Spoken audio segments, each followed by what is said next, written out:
Hey guys, this is the sports nerd Brad Walker, and this is the Sunshine State Sports Jabber. As I do my show here every Monday.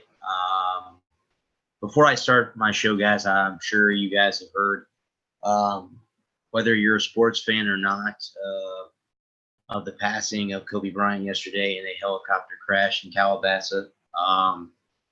Before I start the show, guys, as if you're watching me on Facebook, I'm getting kind of emotional.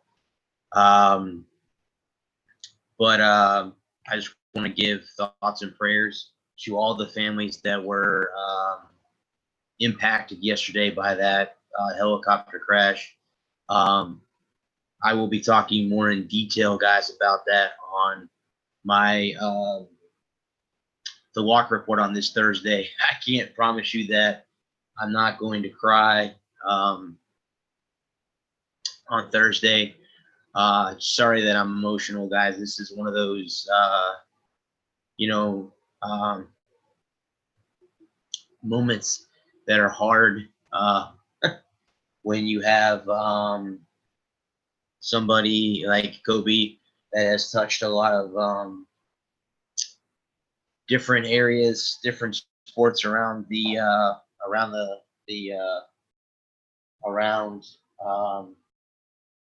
the sports world in general. But it was really rough yesterday. I'm sure that there's a lot of people out there that are feeling the same way as we all do, even here in the state of Florida as well. So, guys, like I said, this is strictly about. Hey, Aaron, what's going on? Hey, Joe. This is strictly about. This is just my Florida show, guys. If you want to join me, you can call in. If you're on the West Coast, the number is 720-707-2699. If you're on the East Coast, it's 646-558-8656. If you are in Canada, it's 647-558-0588. In Mexico, it's the area code +52. The number is 229-910-0061. You guys can hop on and call me if you need to get a hold of me on this. I'm going to try, like I said, guys, the emotions right now, as they have all day, listening to 620 today, just it's rough, guys. It's kind of hard to say the least, but the show, oh man, will go on, and I'm gonna go ahead and try to do the best that I can to get through the show. Let's start with college basketball. Since, guys, I didn't get to college basketball last week on the show, I told you this week I was going to try to get to college basketball. I'm going to try to extend my show out, guys, until 9:15. So to try to get everything in today. I'll start with, the hometown Tampa Boys, USF. Unfortunately, the Bulls have lost 5 games in a row. They lost to Houston yesterday, 68-49. Houston used, again, this is from the Associated Press.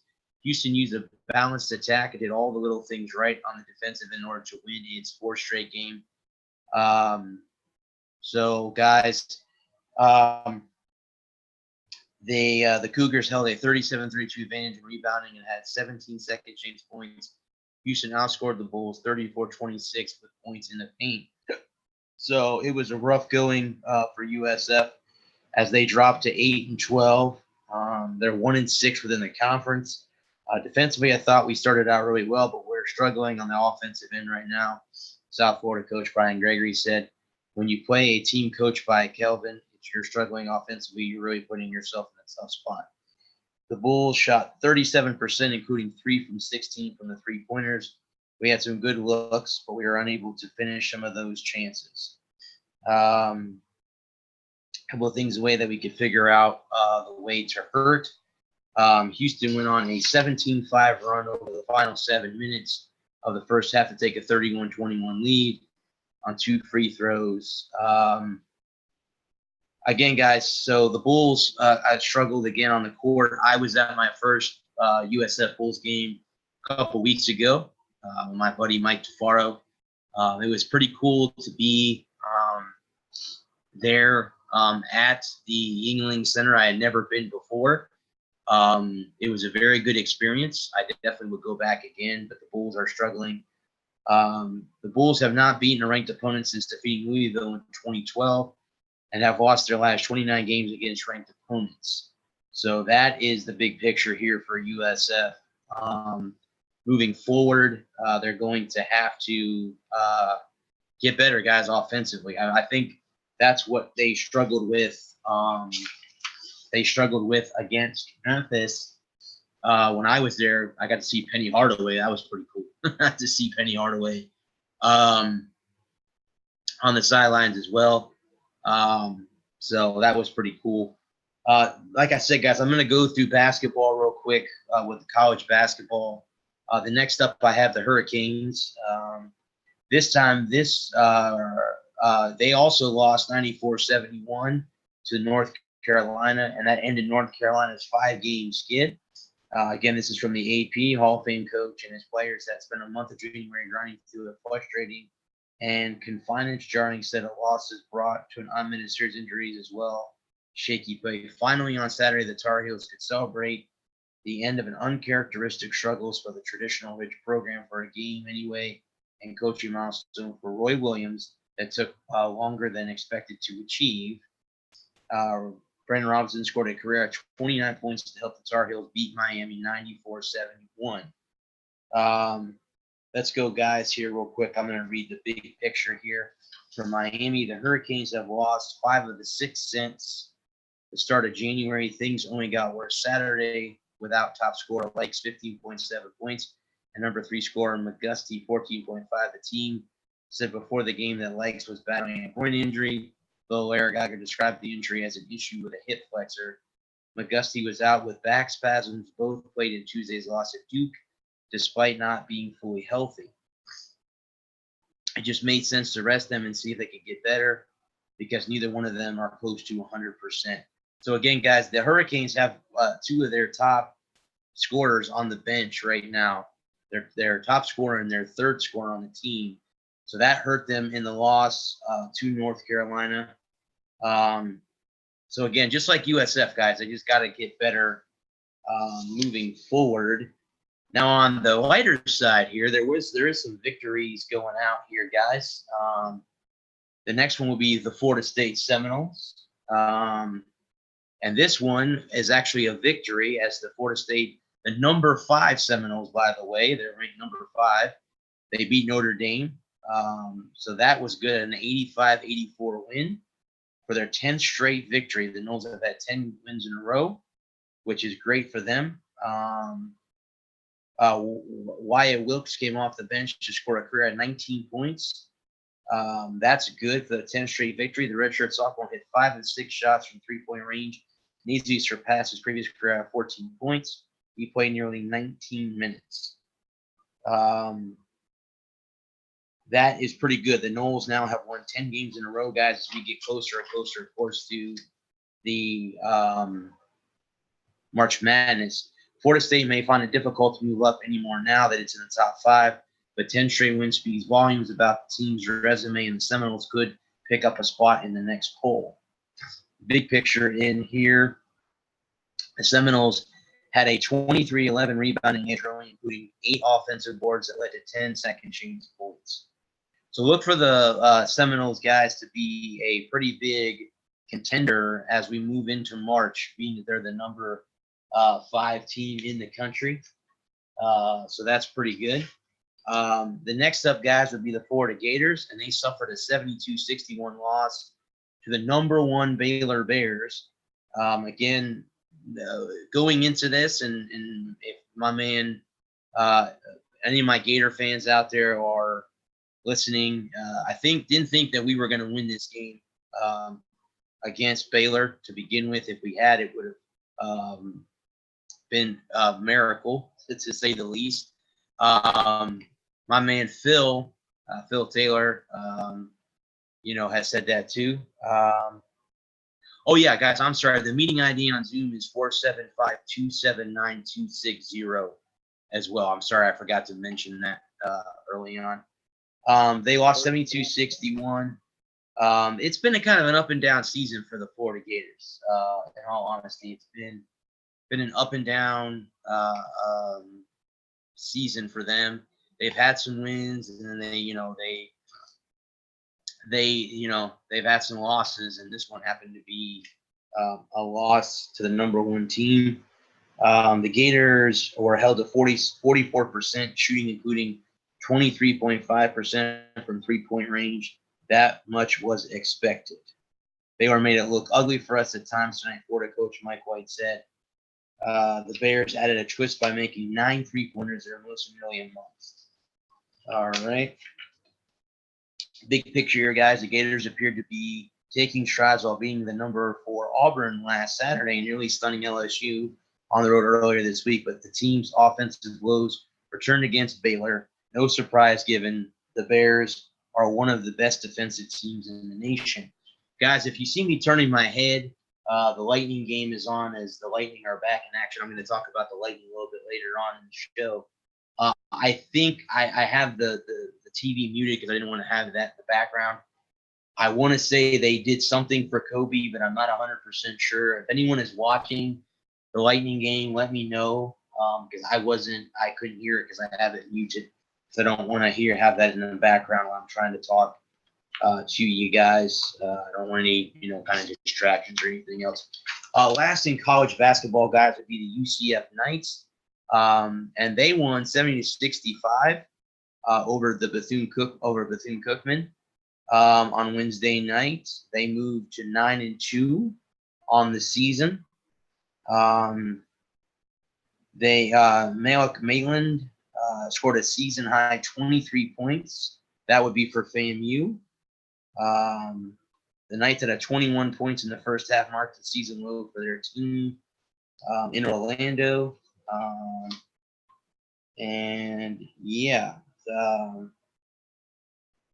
De Jesus scored 17 points to help them win over the Rattlers, as they are called, FAMU Rattlers. But guys, like I said, I wanted to make sure I got in college basketball because I didn't get any college stuff in last week. So I wanted to get that up and get that going. I'll go ahead, guys, and move to the NBA. Again, it's going to be interesting. I guess if there's a funny story to the NBA tonight, especially in this state, because Miami is playing Orlando, so they're playing each other. So that's going to be interesting. I can touch on the recap of that game next week. But the Heat wasted a lead, but then rallied to beat the Wizards 134-1 in overtime. That is something. Tyler Herro scored 25 points. Jimmy Butler had scored 9 of his 24 points in overtime, and the Heat wasted a 21-point cushion before beating the Wizards 134-129. Butler also had 10 assists and 7 rebounds for the Heat, who improved to 20-1 at home and 8-0 in overtime this season. That's pretty damn good, guys. Goran Dragic had 22 points and 10 assists. Kendrick Nunn scored 14 points, and Duncan Robinson finished with 13 for the Heat. I think we just turned up to another level, Hero said, in Miami's overtime success. Bradley Beal for the Wizards had 38 points, a game high. He was 16 for 24. But that, again, guys, the Wizards down 10, win on a 19-6 run, capped by a back-to-back layups by Beal to give his team a 118-115 lead with 1:35 left. Hero set up James Johnson for a corner 3 minute later to tie the game. Both teams split on the final possessions, which led to overtime. So here is some tip-ins. Miami is 38-1 all-time in home games and 48-2 overall when scoring 125 or more points. Former Heat intern Anthony Walker Jr., linebacker for the Indianapolis Colts, was in attendance. Robinson made his first three-point attempt for the 5th consecutive game. So that will be that. When the team's last played on December 3rd, the Wizards outscored the Heat by 18 Second quarter, this time the Heat won the second quarter by 16 and took a 69-50 lead into the half. So, guys, that would be that as far as Miami goes. Again, they are playing the Orlando Magic this evening. The Magic are coming off of a loss to the Los Angeles Clippers. And if you guys do not know already, if you have not seen, the Clippers-Lakers game at Staples Center tonight has been canceled due to the tragedy yesterday of Kobe Bryant passing away. But the Clippers,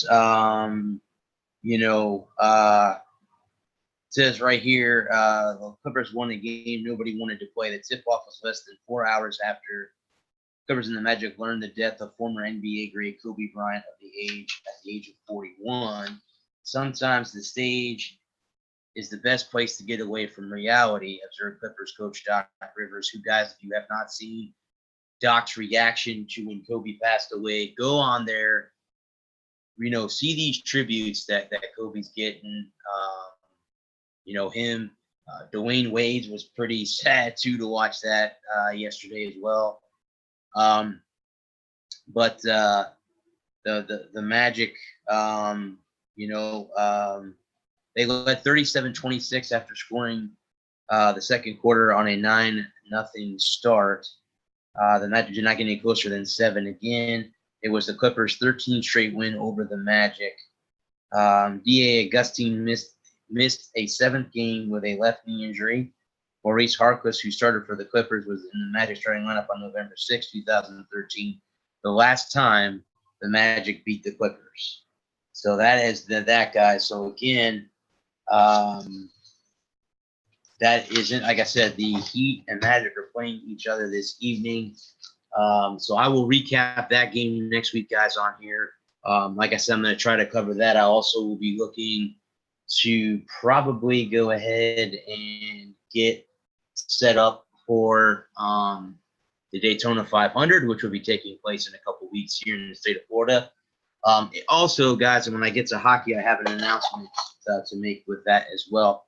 And just for the further point, I did not make this announcement other than I think I did it this afternoon, guys, on Facebook. iRock Media, who gave me the credentials for the USF Bulls, has also applied for credits for the Tampa Bay Vipers. And, guys, if I get the Vipers credentials, that'll be cool. I will recap all the games because those games are on Saturdays and Sundays, so I can recap them on Monday on this show.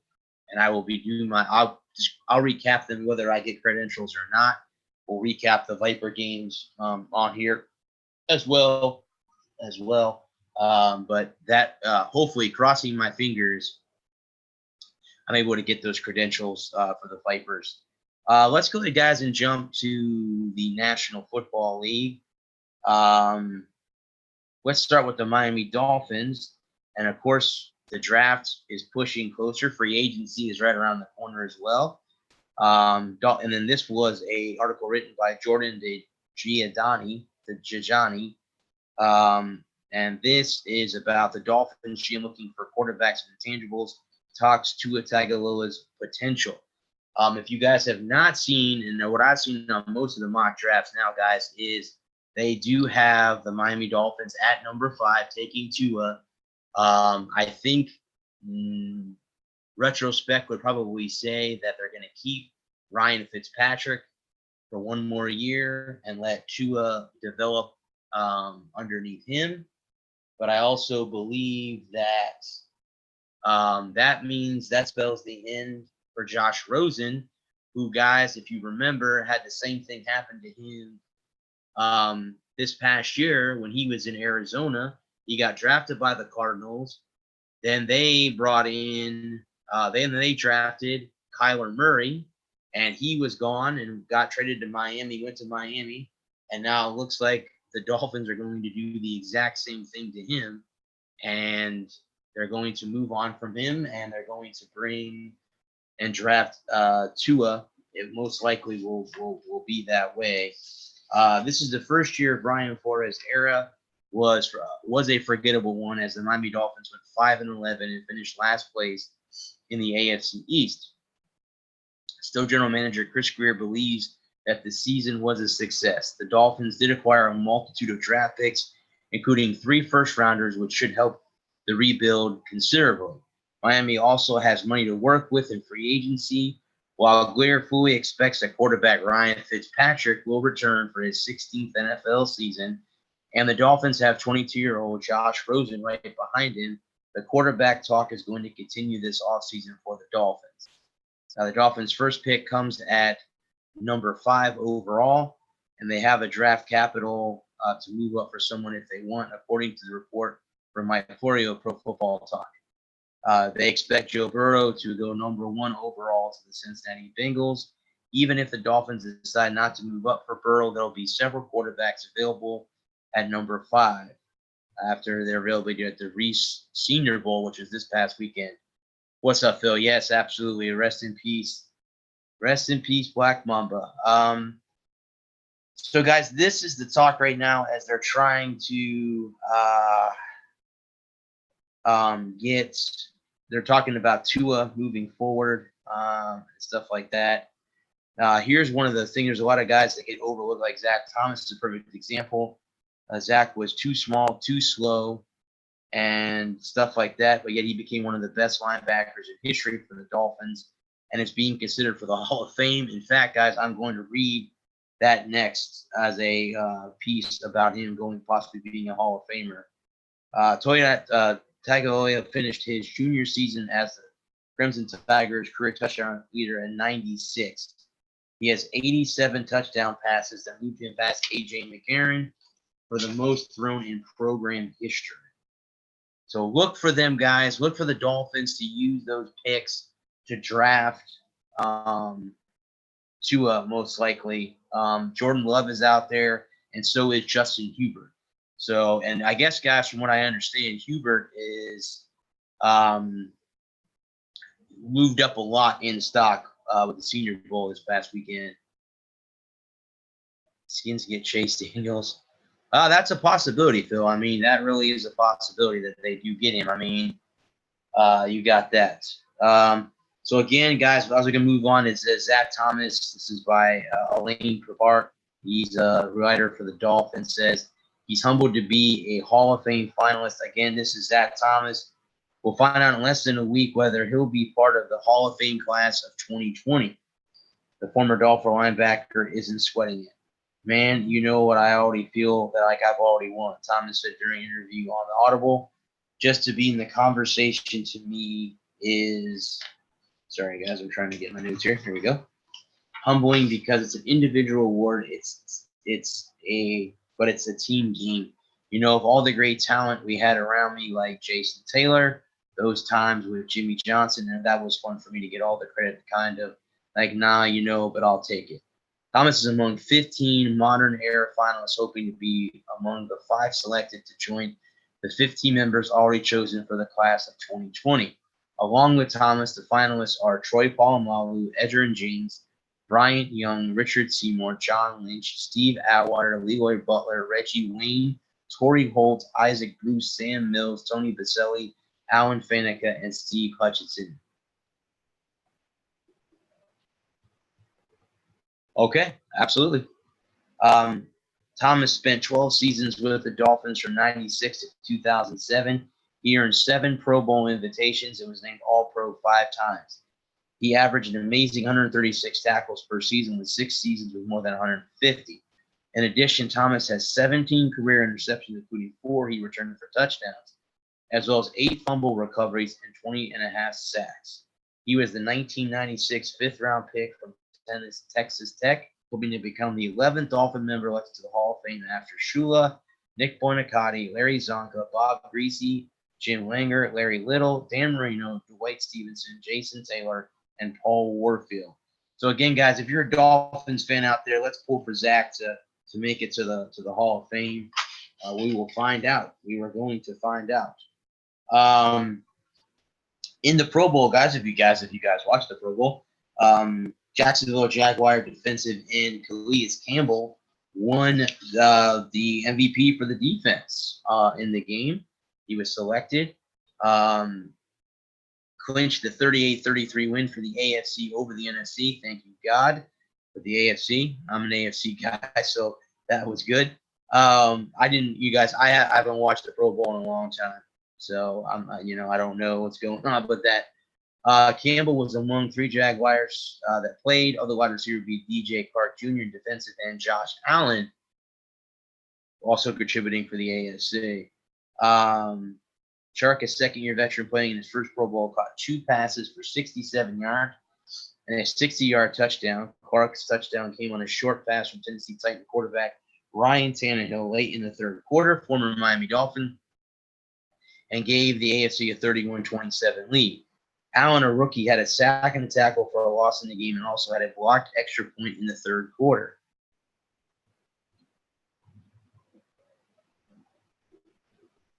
I agree. Tony Vaselli, I agree with you on that one, Phil. Absolutely.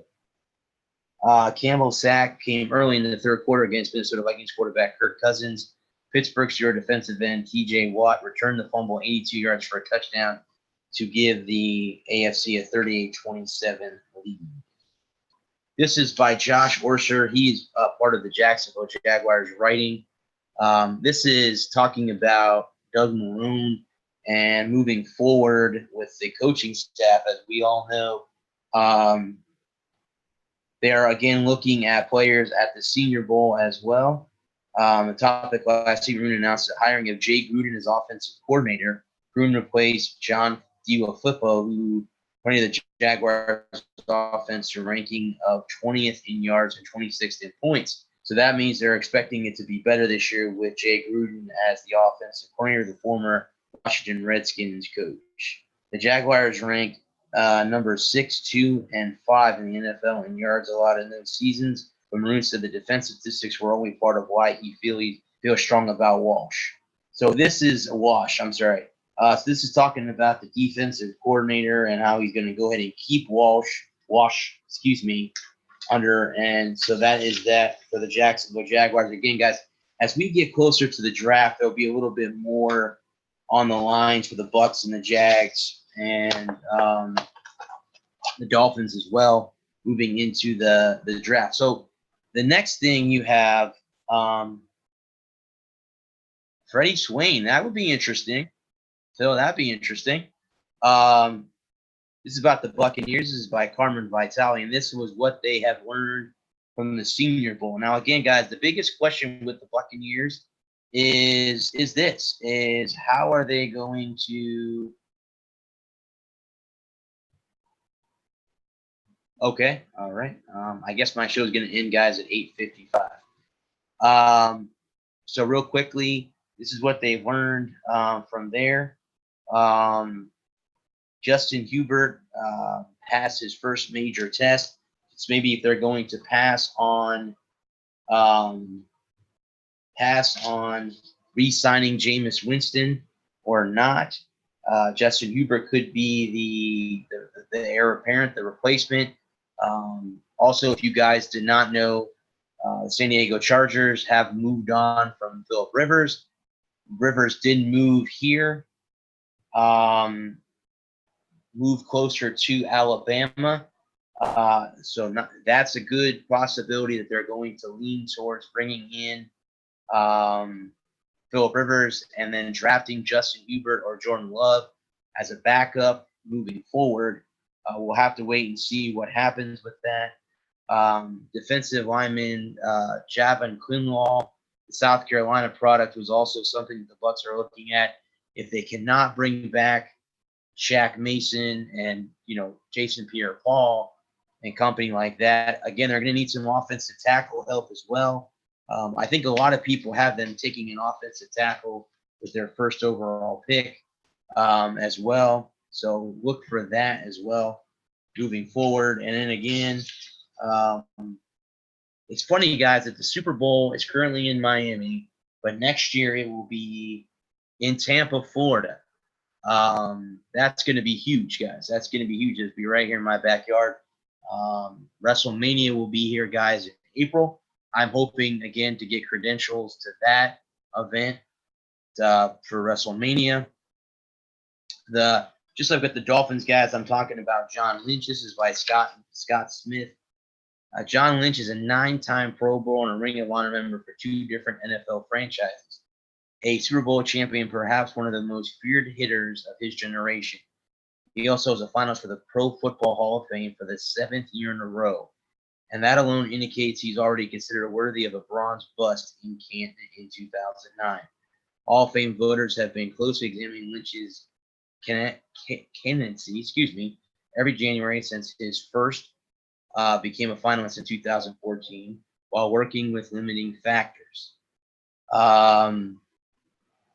Of the 14 people who have been in the Hall of Fame finalists for 7 consecutive years, 13 have gained entry into Canton.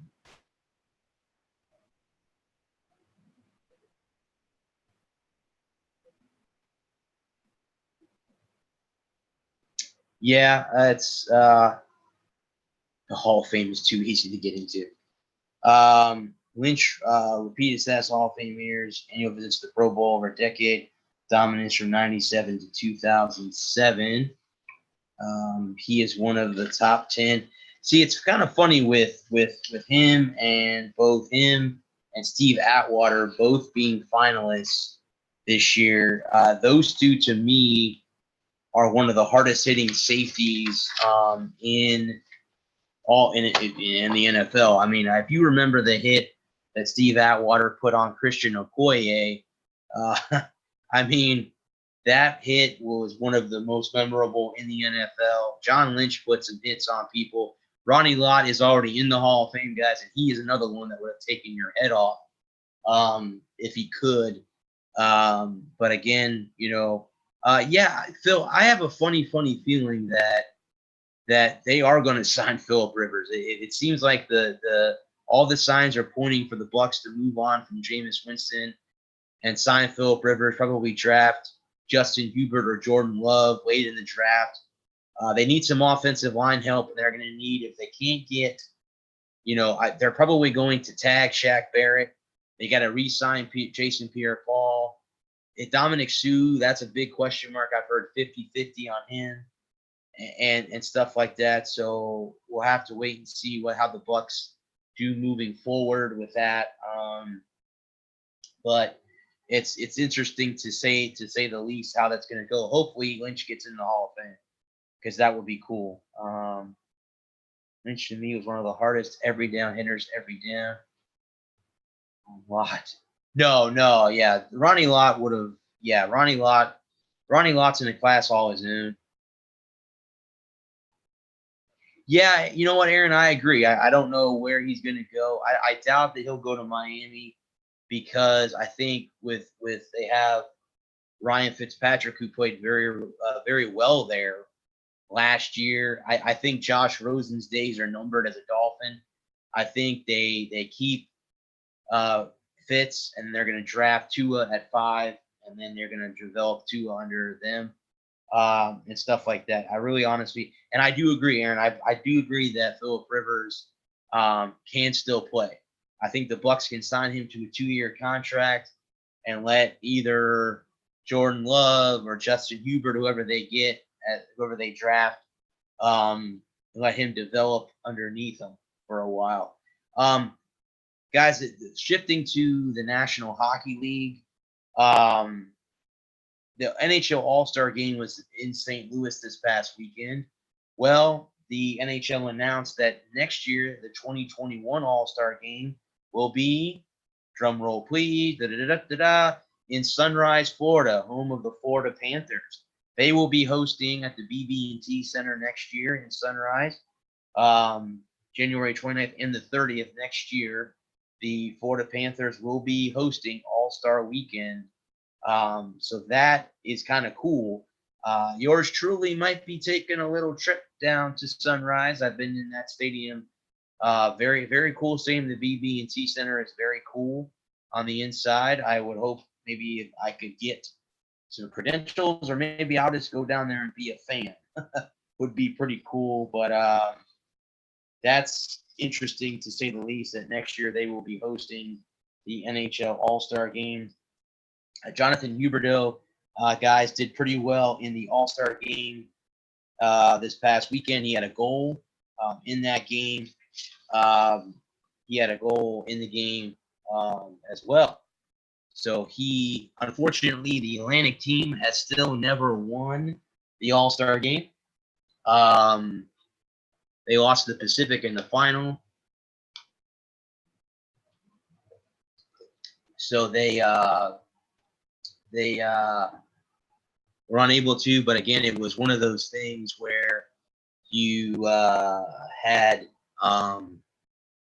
he did very well, and like I said, the Florida Panthers will be hosting next week there as well. The Lightning did recall Mitchell Stevens and Luke Shen from the Crunch to help out with coming off of the All-Star break. Again, guys, currently, well, that will be cool, Phil. I mean, if you do get to Tampa, let me know, man. We'll have to get together and meet in person. That would be kind of cool. Going to go to a hockey game, let me know. Same thing for Aaron. If you guys ever come to Florida, look me up. Currently, they're in the game, guys. It's 5 minutes, 17 seconds left in the first period.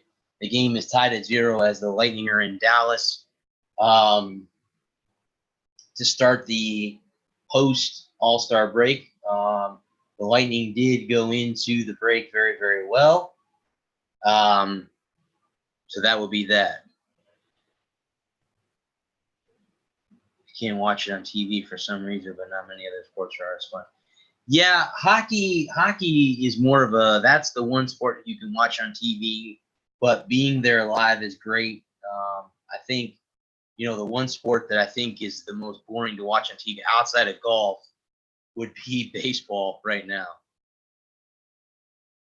Yeah, so let me know when you're in the area. Let me know when you're in the area, man. I definitely, we can definitely get together. Again, Hedman and Vasilevsky are both in the game this evening as the Lightning get back from the All-Star break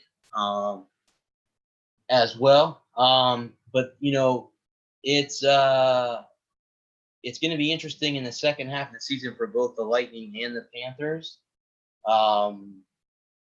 Again, the reason, guys, I believe that we don't really have a rivalry with the Florida Panthers is because we've never played them in the playoffs. It's kind of hard when you have a team that is about a 4-hour drive from Tampa. But again, when you haven't played them in the postseason, it's very, very difficult to say the least. It's very difficult to say that. But again, it's one of those things where maybe this will be the year. Maybe this will be the year that they finally get, to that period against each other in the playoffs. Kind of start a little bit of a rivalry in the state of Florida. A lot of people say that hockey doesn't work in the state of Florida, but it's funny how you have two teams that are doing very well. The Lightning have been doing very well the past couple seasons, but Florida's doing a very good job this year as well. So it's going to be interesting moving forward as the Lightning are on a power play, guys, with 3:18 left in the first period.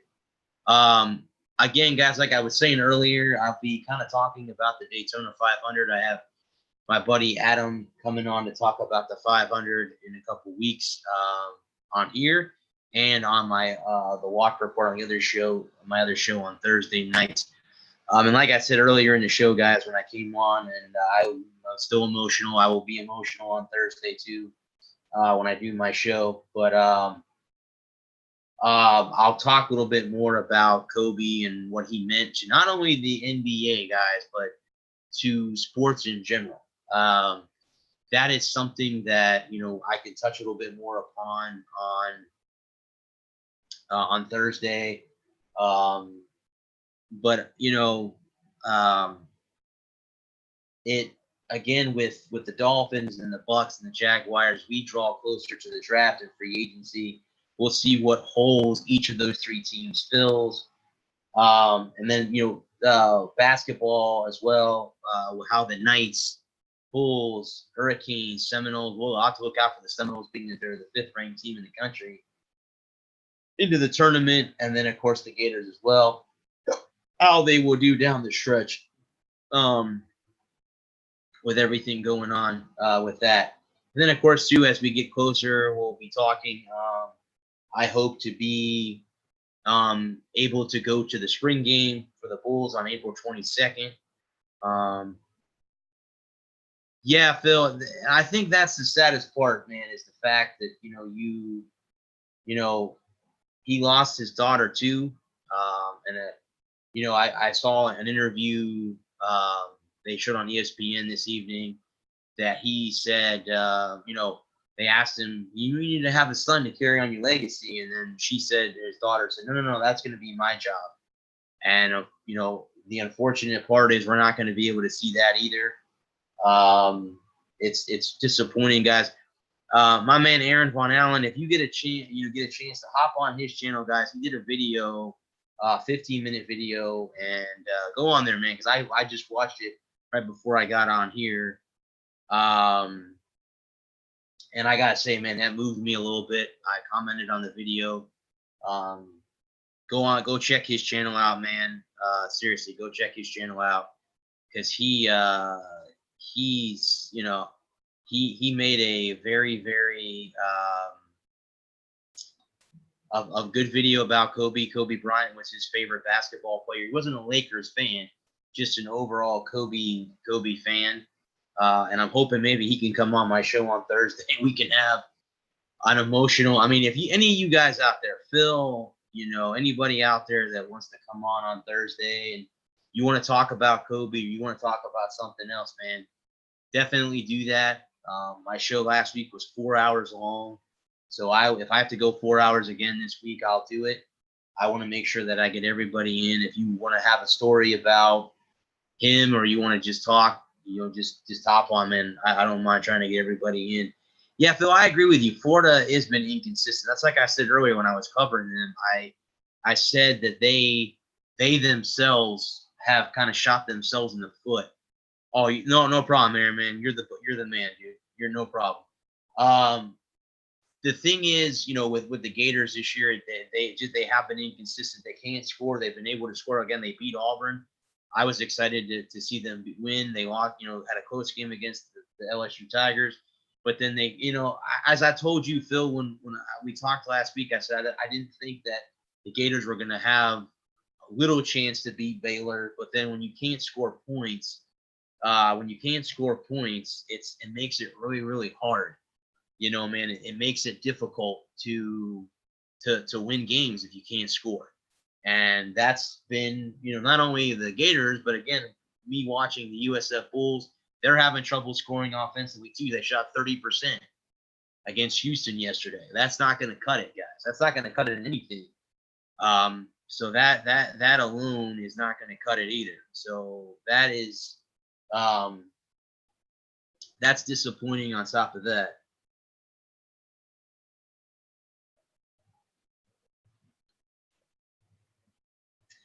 Phil, I totally agree with that comment.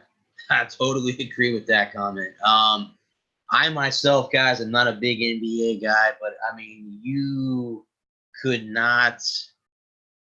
I mean, being that I'm, again, Kobe was 41. I'm 36, guys. So he's only 5 years older than I am. I grew up watching Michael Jordan. I'm not going to say, like I said, I was not a big NBA fan, but it's hard when you grow up in the ESPN era and you have highlights of, Michael and Kobe. Those were the guys that you grew up watching. The Patrick Ewings. That my favorite player is Reggie Miller. I mean, you grew up watching, players like that. Kobe was one of those guys that stood out amongst them all, and it was like, for example, you could say that.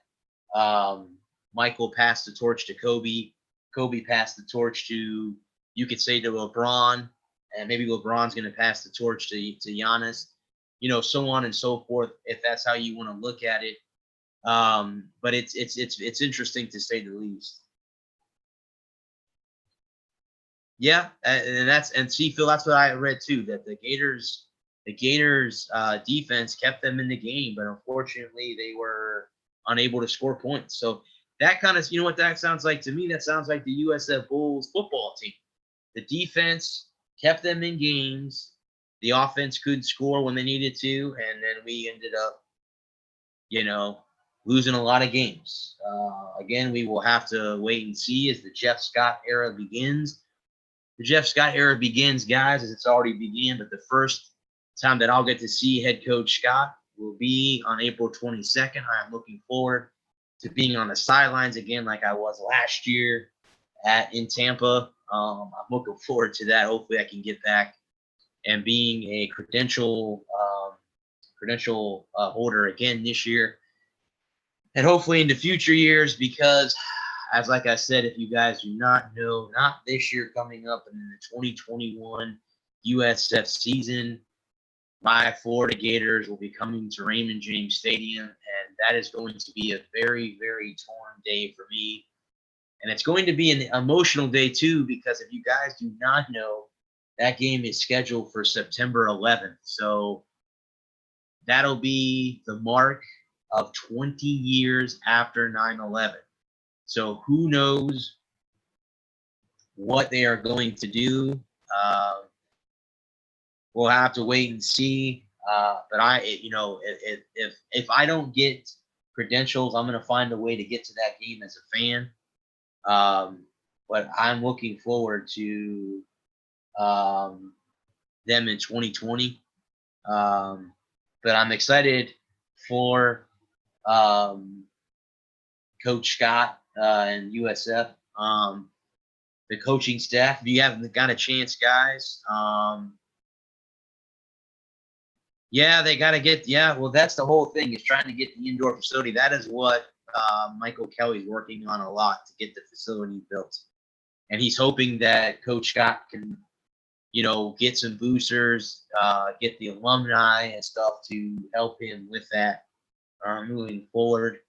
If you guys did not get a chance, I did write an article for NGSC Sports about the head coach, offensive, defensive, and special teams coach. Well, head over to ngscsports.com. It's under the USF. And take a read, man. Let me know what you guys think about it. I wrote that story over the weekend. I also did some season reviews as well for the Bulls and the Gators. I have written some more articles as, again, guys, took a kind of a week off to recharge a couple weeks ago. It was very nice. I do agree with you. Yeah, Disney is backing UCF, and that makes it kind of hard to continue to keep up with them moving forward. But the Dallas Stars and Lightning are at a 0-0 first intermission. So the score, guys, is 0-0 there.